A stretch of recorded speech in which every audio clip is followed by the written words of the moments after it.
Concrete జంగిల్లా మారిన హైదరాబాద్కు మరో ముప్పు పొంచి ఉంది. అద్దెలు వస్తాయన్న ఆశతో కొందరు తక్కువ స్థలంలోనే భారీ బిల్డింగ్లు కట్టేస్తున్నారు.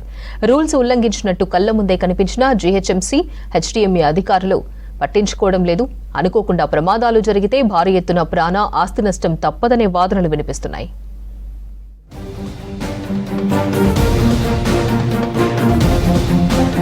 గ్రేటర్ హైదరాబాద్ పరిధిలో 30, 40, 50 గజాల స్థలాల్లో ఒంటి స్తంభపు మేడలు వెలుస్తున్నాయి. 30 నుంచి 75 గజాలలోపు విస్తీర్ణంలో ఇప్పటికే నిర్మించుకున్న ఇండ్లు లక్షల్లో ఉన్నాయి. కొత్తగా కట్టుకుంటున్న వారు కూడా 6, 7 అంతస్తులకు తగ్గడం లేదు. వీటి నుంచి ముప్పు పొంచి ఉన్న ఫీల్డ్ లెవెల్ అధికారులు పట్టించుకోవడం లేదు. నిజానికి అక్రమ నిర్మాణాలను అడ్డుకునేందుకు జోనల్ కమిషనర్ల ఆధ్వర్యంలో టాస్క్ ఫోర్స్ టీమ్స్ ఉన్నాయి. వీరంతా కాలనీలు, బస్తీలో పర్యటించి రూల్స్ ఉల్లంఘించిన నిర్మాణాలు కనిపిస్తే జోనల్ కమిషనర్ కు చెప్పాలి. తర్వాత వాటిపై చర్యలు తీసుకోవాలి. కానీ టాస్క్ ఫోర్స్ టీంలోని కొందరు న్యాక్ ఇంజనీర్లు నోటీసులు ఇచ్చి తర్వాత పట్టించుకోవడం లేదు. బిల్డర్ల నుంచి లంచాలు తీసుకుని వదిలేస్తున్నారన్న ఆరోపణలు ఉన్నాయి. ఇటీవల కూకట్పల్లి జోన్ అల్వాల్ సర్కిల్లోని ఇందిరానగర్ కాలనీలో అనుమతులు లేకుండా 4 ఫ్లోర్ల బిల్డింగ్ నిర్మిస్తున్నారని గుర్తించి 3 సార్లు నోటీసులు ఇచ్చి వదిలేశారు. ఆ బిల్డింగ్ కూల్చాల్సి ఉన్నా ఆ పని చేయలేదు. కనీసం ఆ బిల్డింగ్ సీజ్ కూడా చేయలేదు.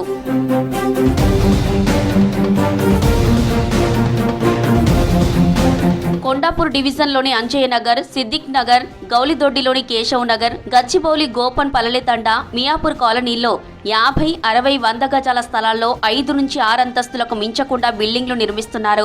ఐటీ కారిడార్ పక్కనే ఉండడం, హాస్టళ్లకు భారీ డిమాండ్ ఉండడంతో నిర్మాణదారులు తక్కువ స్థలంలో ఎక్కువ అంతస్తులు కడుతున్నారు. పర్మిషన్ లేకుండా 7, 8 అంతస్తులు కట్టినా టౌన్ ప్లానింగ్ అధికారులు లంచాలు తీసుకుని వదిలేస్తున్నారన్న ఆరోపణలు ఉన్నాయి.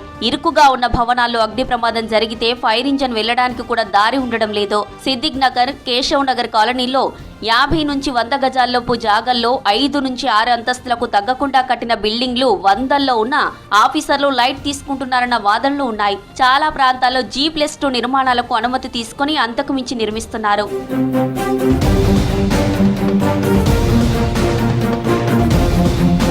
ప్రధాన మార్కెట్ ఏరియాలైన బేగం బజార్, ఉస్మాన్ గంజ్, మదీనా మార్కెట్లతో పాటు పలుచోట్ల 30 చదరపు గజాల్లో 5-6 ఫ్లోర్లతో నిర్మాణాలు జరుగుతున్నాయి. బేగం బజార్లో ఇటీవల 10 లక్షల రూపాయలకు గజం ధర పలికింది.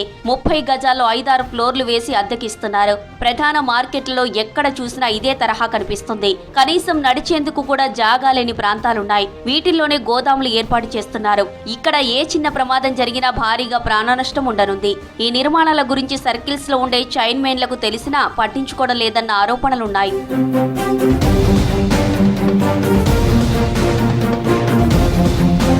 గచ్చిబౌలి, సిద్దిక్ నగర్ లో 2 రోజుల కింద పక్కకు ఒరిగిన బిల్డింగ్ ను బల్దియా అధికారులు కూల్చివేశారు. 60 గజాల్లోనే 5 అంతస్తులు కట్టడంతో ఆశ్చర్యపోయిన టౌన్ ప్లానింగ్ అధికారులు సిద్దిక్ నగర్ తో పాటు అంజయ్ నగర్ లో తక్కువ గజాల్లో కట్టిన బిల్డింగ్లు ఎన్ని ఉన్నాయో లెక్క తీస్తున్నారు.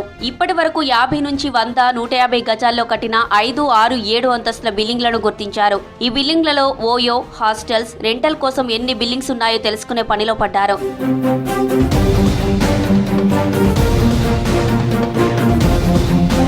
సిద్దిక్ నగర్ ఘటనతో అప్రమత్తం అయ్యామంటున్నారు బల్దియా టౌన్ ప్లానింగ్ అధికారులు. ఎన్నికల డ్యూటీలో ఉన్న కమిషనర్ జార్ఖండ్ నుంచి రాగానే అక్రమ నిర్మాణాల పని పడతామని చెప్పారు.